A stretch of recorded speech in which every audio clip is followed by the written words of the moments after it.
Welcome to Cultivating Courage, a podcast exploring fear, courage, and stepping into a life filled with purpose, connection, and love. This week, we're chatting with our guest Sylvan about finances. You guys, it's possible to actually be empowered about this stuff and creating intentional wealth through investing in things like real estate and coffee shops. Stay tuned. Welcome to another episode of Cultivating Courage. I am your host, Kristin Robinson, the owner of Thrive Coaching Studio, and I am joined today by the lovely and talented and mostly awake Matt Maxwell. I'm awake. Yes. Hi, I'm Matt Maxwell, the owner of Hearthstone Coaching and Consulting. And we are here with our guest, Sylvan. Hello, good morning. Welcome. Thank you. Thank you for having me. Yeah, we're excited. Today, you guys, it is a treat because we're talking about something we haven't really ever discussed on the podcast, but is definitely a top of mind sort of subject for everyone. Yep, your sexual fantasies.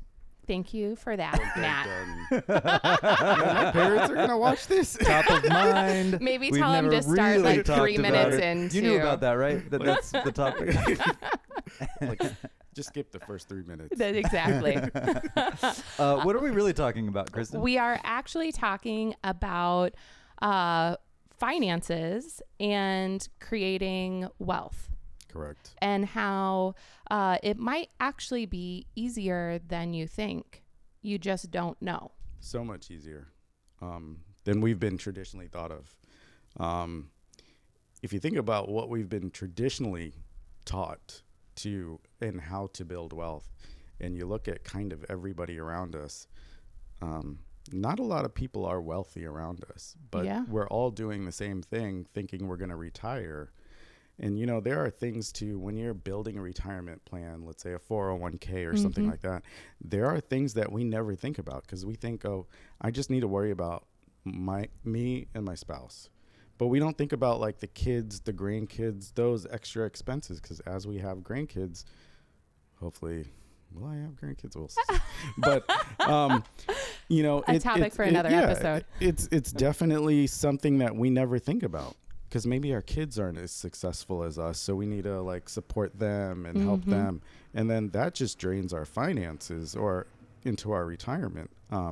So for me, I truly believe that to live a retired lifestyle or to even retire, you don't have to wait till you're 65. You can literally do that in the next couple of years if you, instead of talking about a big nest egg later on in the future, why do I want to wait another 40 years to retire when I'm like 60 years old? Right.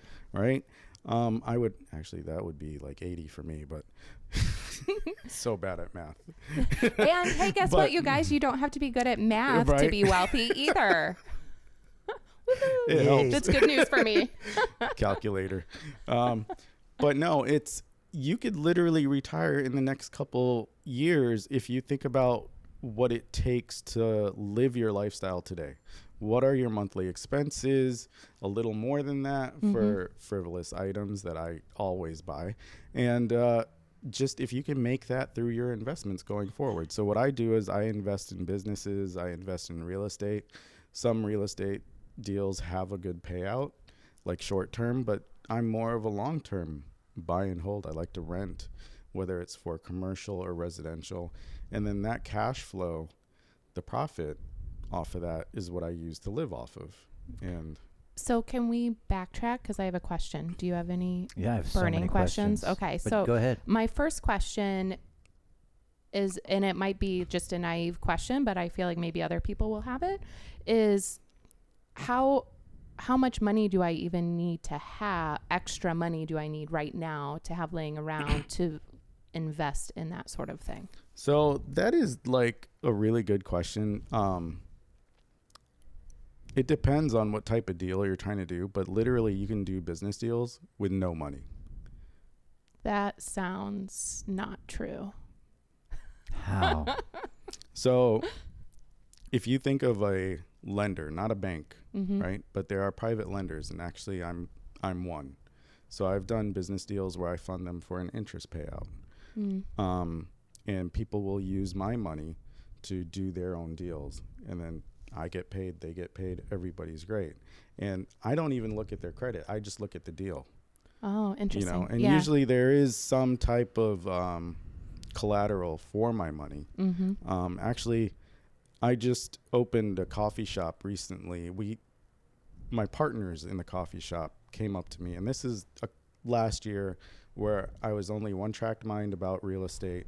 I only want to do real estate. They brought up this deal of a coffee shop up to me, and I told them I don't want to do a coffee shop. No, I'm not about that. They said, no, you don't worry about it. You don't need to come to the coffee shop. We'll do the daily operations. Mm-hmm. And I was like, okay. They didn't put any of their money in, but they have ownership in it because they are the working partners. Mm-hmm. I think by the end of the month, we will have 2 coffee shops now. We're looking at by mid next summer, we'll probably have 4 coffee shops. And, it's just a wide open opportunity for us. Yeah. People are now calling us to be like, can you put a coffee shop in my area? And it's just all a funding based thing. Do we want to? Mm-hmm. Can we manage it? We literally bought a coffee shop location for $20,000 out of pocket. That's it? Yeah. And the profits of the coffee shop go to pay the rest of the loan on that. Mm-hmm. So I literally don't have to bring any more money out of pocket for that. And people don't understand that. Yeah. Right? The old owners of the coffee shop financed that deal, which is called seller financing. It's basically they held the mortgage on Okay, wait. home. We're getting probably more technical Right. than we need to.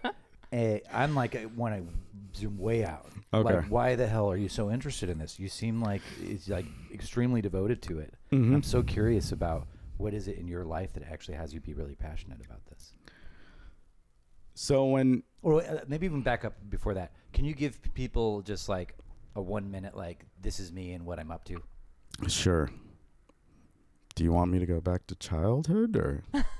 Anything you think is important. Yeah, what do you think would be valuable for our listeners to know about? So I think the people that I learned the most about business and that you can actually live your dream today are my parents. Mm. My dad came to this country with $20 in his pocket. And today their net worth is over a couple million at least. And I'm probably undervaluing that. But to see that struggle, there was days when we didn't have food to eat. And at some point, I think it was about 10 years after coming to this country, they invested in a business and they worked so hard. And they didn't know anything about business. They just knew how to do hard work, right? And they worked and worked with their heads down. And one day they looked up and they had everything they ever wanted. And the thing is, they're still working in that business today. So I look at them and I say, okay, I get it, hard work, but I don't want to be working in the business like you are today. Every day. And Yeah. so I think of business in a different sense of, does it make sense for me to do the accounting or to do the bookkeeping, or does it make sense for me to go live my life and have somebody else do the bookkeeping? Mm-hmm. Because what is my time worth to me? Right. Time is the only thing you can never buy back. Right? Once it's gone, it's gone. Mm-hmm. And for me, the sacrifices I make as being an entrepreneur and investing is I don't want to go and get a job. Because time, being new into this game, it gets really difficult sometimes. It gets really lonely. And that's the thing that people never talk about of being an entrepreneur, the hard side of it. Some days you feel like you're banging your head against a concrete wall and nothing's moving. And finances get really tight. But am I going to go get a 6-figure job when I know that if I just stay where I'm at and keep doing what I'm doing with consistency, that at some point it's going to break and I'm going to be much further ahead?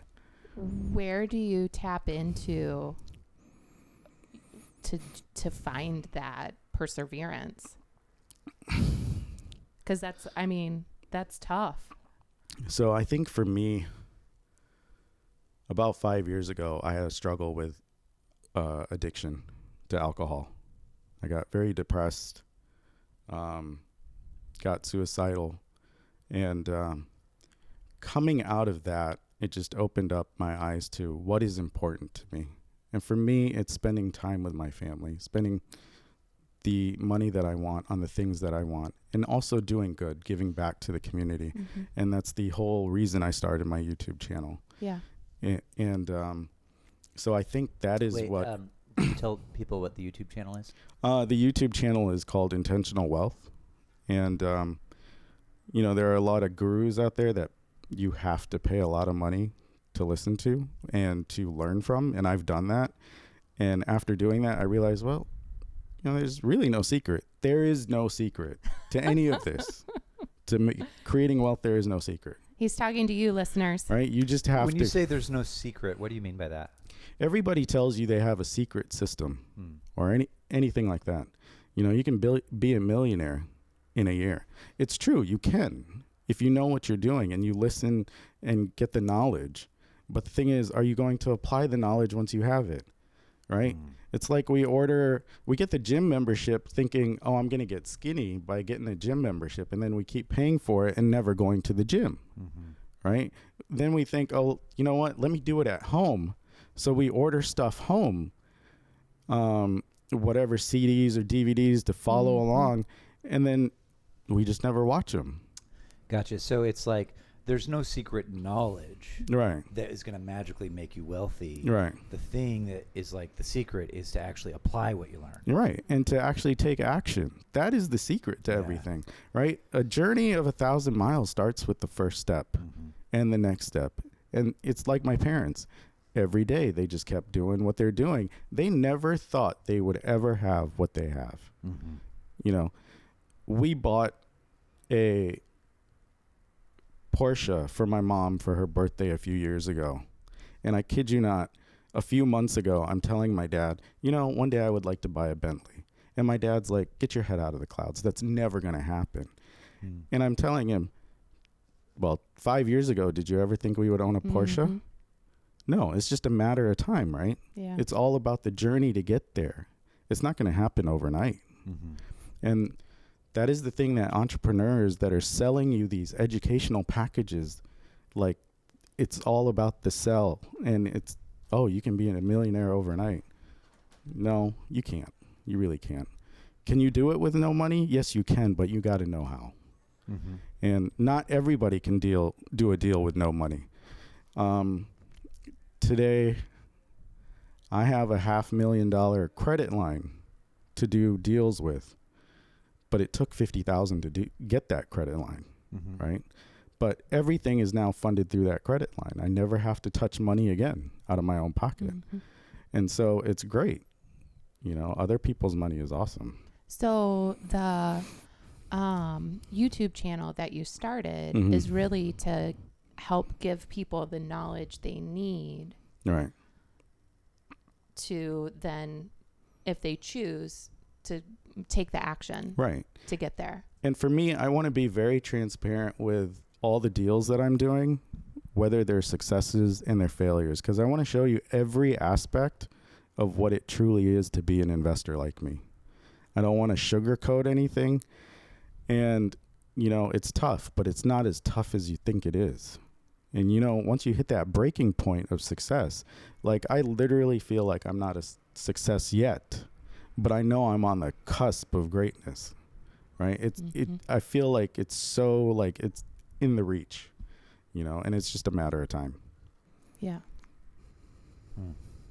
I gotta be honest. I have to be honest.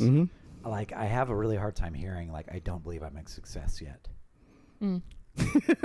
It's actually like hard for me to hear and not respond to. Right. Because it seems like there's, and on the other hand, I find myself really appreciating it. I appreciate about it is like, it seems like you have a sense of mission and purpose and like a game that you're playing that matters to you. Oh yeah. You know what I mean? Definitely. And so I guess I appreciate that, like, I'm playing the game and I'm not claiming that I've won it yet. Right. Like I'm in the process. On the other hand, so I appreciate that aspect to it. I have a hard time hearing someone just like say like I'm not a success, as if winning any game, wealth, financial, career, any game is the determiner of whether or not they're a success. Right. Like I have a hard time hearing that and not being like, dude, you're awesome as you are. You have nothing to prove. Right. You know? Right. How does that impact you? So I think for me, it was definitely weird to hear, because somebody asked me the other day, why aren't you telling your story on your YouTube channel? Because so far I've only done my parents' stories, and I've done a couple of other interviews that'll come out later. And I said, well, I don't feel like a success yet. And they were like, well, tell me about the deals you've done. And I'm listing out the deals that I've done. And I have not lost any money on any of my deals yet. Right? There have been deals where I've made little amounts of money to the point like it doesn't matter, but there are profits, right? Yeah. If I go out to eat with my wife, we just blew that profit. But that is the whole point of making those profits is like, I paid for dinner today. Yep. Right? And in my head, I don't feel like a success because to me, my measuring stick is my parents. Right? But it's weird when you hear that flip side, like you telling me, I can't believe you're not a success, or that you say you're not a success, right? Because it's true. So far, I've hit every goal that I've set out to do. And I have to realize that, yes, I am successful, but I'm successful in these little things that I've done. Now, have I hit my goal in life? No, I haven't. And, you know, when my parents started their business, they were working in a hospital. My mom was a nurse's assistant. My dad was a nurse. And they were talking about life goals. And my mom was like, I want to be a millionaire in 10 years. Everybody laughed at her at her office. She did it in 7, right? And that was with a $5,000 loan from a friend of theirs to start their business. Today, I am one of the lucky ones. I was able to get a $160,000 loan to fund my business from my parents. But that was a 10-year conversation for them to even believe in me to get me that money, right? And my goal is if I can't have a net worth of at least $2 million in 5 years, then I probably shouldn't be in business. And I'm probably on track to hit that in 2.5, right? So until I hit that $2 million net worth, then I'll be like, okay, I'm successful, right? And what will that actually provide you? Actually, nothing, because net worth actually doesn't matter for me. What will hitting that goal? For me, it'll be like that's another goal I hit. It'll be like another achievement like another checklist, another check on the checklist. And right? why would you care about that? Why bother? I think for at least in our Indian culture, everything is either ranked on money or career or anything like that. And as far as Indian goes, I'm probably the worst Indian kid ever. I am not a doctor. I'm not in IT. I'm not an engineer, right? I became an alcoholic. I don't have a problem anymore with alcohol, and I never finished college. I dropped out of college. So that's like a big no-no. And I never was a good student because I didn't care about school, right? I cared about hanging out with people. And, so I think it's just like, all my friends and it's kind of like, well, you're never going to amount to anything because you didn't finish college. Like, what are you doing? Like, my mom never finished college and she's a multimillionaire.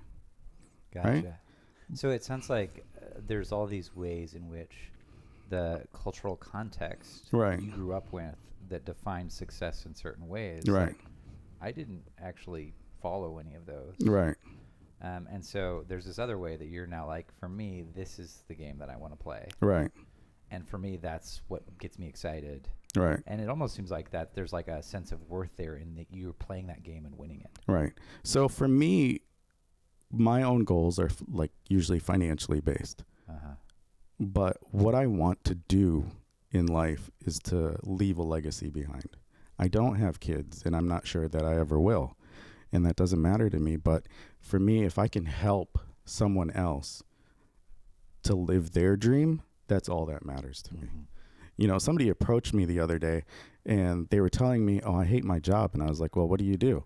And they were like, oh, I do this. And it's like a $10 an hour job, right? And they think it's good money to me. No, not $10 an hour. And I was like, well, if you could do anything, what would you like to do? And they were like, I would like to open a sip-and wine. And I said, I could at least maybe help you with that. Maybe get you business funding, help you out, maybe even invest in it. And it's a conversation that we're going through and we're having. But if I actually invest in it, not am I only helping someone else, but by helping someone else, I'm helping myself out, right? I think a lot of people think that to be wealthy, you have to be greedy. And that is not true. In fact, I will share the pie with everybody because there's enough pie to go around. Yeah. I love that. Just make more pie, right? Right. Yeah. Exactly. Yeah. So let's say I'm a person, which turns out I am, as far as I know. Turns out. Let's say I'm someone who, has a job, not great. Maybe like there's some like day to day, like how am I gonna pay the bills, and I think a lot of people have like a fear around their financial status, and for some people that results in them like really, really precisely watching their finances, and for other people that's like I just completely don't ignoring look. them. I'm just gonna cross my fingers Right. that there's enough money in the bank. Probably a fair amount of people are in that place. Right. What would be like one, like you mentioned like the journey of 1,000 miles, what would be like one clear step that someone in that place could take that would help them kind of clarify or get on a better financial grounding? Right. So I have to say this with a grain of salt, right? If you're in a position where you find yourself in debt and you're trying to get out of that, the best person I say to listen to is Dave Ramsey. Dave Ramsey. Yes. Okay. Now, I say that with like saltiness. Caveat, yes. which is what? Because I don't believe you need to cut up your credit cards. Do you need to stop using them to help yourself get out of debt? Yes. Because the thing is, people are not disciplined with money. They can be disciplined with working out. They can be disciplined with, not going out to eat, with everything else in their life, but they're not disciplined with money. Dave Ramsey's stuff helps you to get disciplined. One thing you need to do is get on a budget, especially if you're not like an investor-minded person. Now, do I think everybody could be an investor-minded person? Not really. Right? Not everybody can necessarily do what I do. Not everybody can do what my partners do.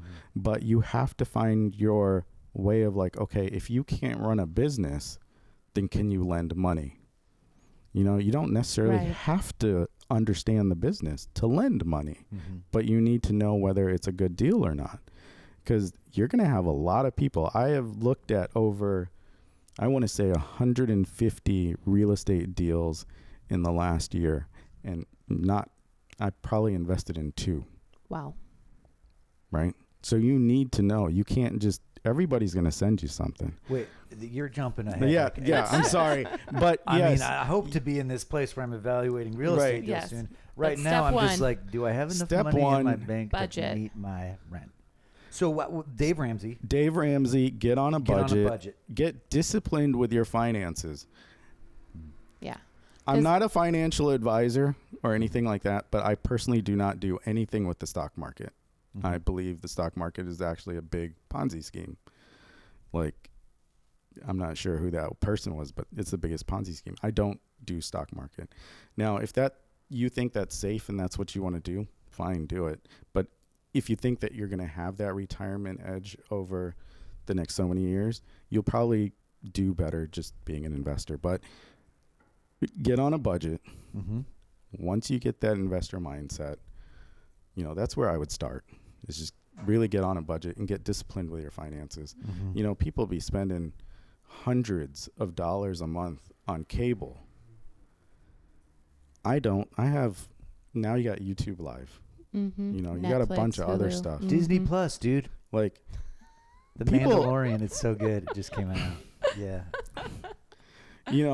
And I got to be very honest. Like, I'll go to a movie theater and I am too cheap to buy popcorn, but I'll go to a restaurant and I will spend money like crazy. Uh-huh. You know, Uh-huh. the other day, my wife is in India, and I didn't have time to cook, so I was like, okay, you know what? For the next 2 days, let me just order Chinese food. For a single person, I ordered $80 worth of Chinese food. Right? Amazing. Like, if I have an addiction right now, it's probably food. Yeah. Mm. You know, and can you imagine a food addiction? That's got to be the worst addiction. I think actually the entire human race, At least Americans. mostly, but you know, it's like I was actually just been reading The Untethered Soul. Have you Mhm. ever read Oh, it's a good it? one. It's so good. I think might be on my. Oh, maybe it's on there. Yeah. Anyways, there's a point where he talks about the Tao and like the middle way of the Tao. And it was basically like food's a really good example. Mhm. Like no food Mm-hmm. and you're not going to live. Too much food, maybe not good for you. Right. And Like- I also could kill you. Yeah, potentially. Yeah. So you don't seem to be in that place yet. No. No, you're in No. some middle ground. Yep. Good job. Yep. Well, some of what I hear in that actually, like the gift of a budget. This is actually like a great metaphor for a lot of things. I think is that we resist structure. All right. Mhm. We're like, I want to be free. All right. I want to do whatever I want. All right. Cool. I definitely want that. And yet there's a way in which removing structure from our life Mm-hmm. robs us of Yeah. power. All right. And so a budget, I think, is a really nice example of it's like within the structure of a budget where you've made choices about how you're going to spend your money and you Right. know that you have the means, then you can enjoy a nice dinner All right. Yeah. because you know I have the means for this. It's within a structure that's supporting me. All right. Mhm. And so I think that like budget's a great metaphor for like actually introducing some chosen restraints or like structures Right. for your life, whether it's money or time or anything else. Mhm. Choosing some particular structures that you're going to orient your life around actually gives you freedom within that structure. Right. Exactly. What would you, either one of you, tell someone that, because what's coming up for me is the gym membership. So I have the gym membership, but I don't go. Oh, so do So I. I create the budget, Oh yeah. but it really doesn't mean anything. So Right. like how do you know what I mean? Like You are just messed up. I didn't I don't even know what to say. I was using it saying an That is so example. messed up. You and about 100 Yeah. million other people. So, similarly, right? So like you join the gym, but you don't go. All right. You create the budget, but you don't stick follow with it. So what tips, I guess, if you have any, would you have like for people? Do you look at the end game and like try and be like, okay, motivate yourself to stick on the budget because you're playing the long game and you see Mm-hmm. the end result maybe is one way, but what might be some other ways for people? I think you have to have that sense of why am I doing this? Mm-hmm. And whether you got to write it down on a wall or somewhere have a reminder of why I'm doing this, Mm-hmm. that's something you have to have. You got to have a purpose to why you're doing it. Mm-hmm. And, I can't remember who said it, but doing the same thing over and over and expecting a different result, Mm-hmm. that's insanity, right? Right. Yep. So it's like you have to do something if it's even minutely different. Like, is it brewing your own coffee at home? Right. Like my coffee budget, and I own a coffee store, but it's so far away I don't go to it, right? My coffee budget is like ridiculous. My eating out budget. And the thing is, and I have to be very honest because I am at a stage where I do have a little discipline in how I spend my money. But I am one of those people that don't believe in a budget. Because I also feel like as an investor, when you get into that budget thing, you get really complacent. And if I start seeing that I'm getting tight on money, what do? That makes me hungry to go get another deal done. Mm. But as somebody that's just starting out in their finances and stuff like that, you have to remember, like, why am I doing this? Yeah. Something that stuck out for me too in that is the idea of being honest, right? So really creating a budget, looking at like being honest with yourself. Right. How do you currently spend your What's money? actually so? What's actually so, and not collapsing any sort of like, oh, I shouldn't spend so much on this. Right. But just like, I spend this much Yeah. on coffee. I spend this much on clothing and shoes. Yeah. I spend whatever. And like really looking at it just honestly with no judgment on those things. Which sounds like a great idea. And I think it's actually possible. And a lot of us, we have baked in conditioned beliefs about money, and Right. how we should be with money. And for a lot of us, there's shame built in some way Right. to how we should be and how we're not being and what we ought to be. And some of us are able to like live up to that standard. But that's why we won't look at it a lot of the time, is because we have these ideas of like, there's probably a way I should be doing this, and I'm not doing it, and so I'm awful, and so it's best not to look at it at Yep. all. And if we can get out of that, then we can just get present to what's so, Yeah. Right. and And then make choices from there. I think, I think people have a misgiving about budgeting because they think it's like a punishment. Yeah. It's not a punishment. It shouldn't be treated like that. If you look at it in the lens of, this is helping me live differently today so I can live differently tomorrow, Yeah. right? Yeah.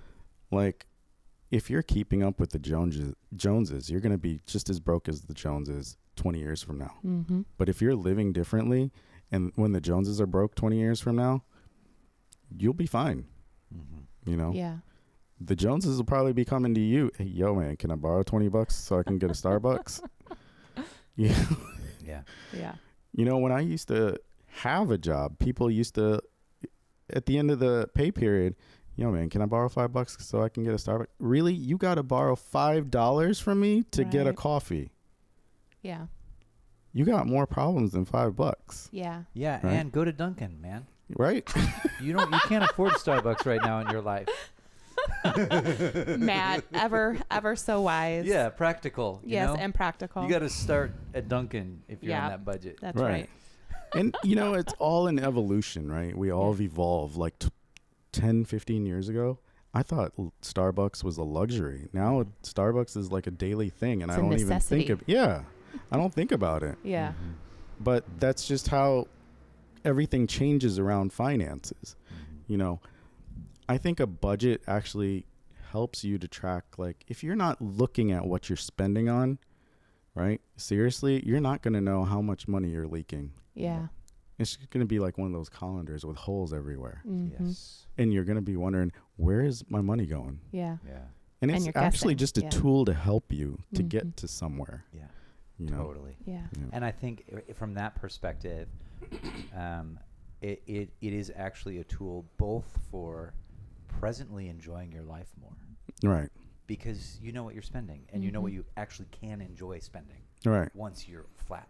Right. Yeah. Right? Oh, I actually do have the finances for this thing I want to enjoy right now. It helps you enjoy things in your life now, and it creates a vehicle for you to actually be working towards a future of greater wealth. Right. Yeah. True. Awesome. So with that, our time is coming to a close. Yes. Sylvan, this was awesome. Thank you so much Oh, for well. being here. No, thank you.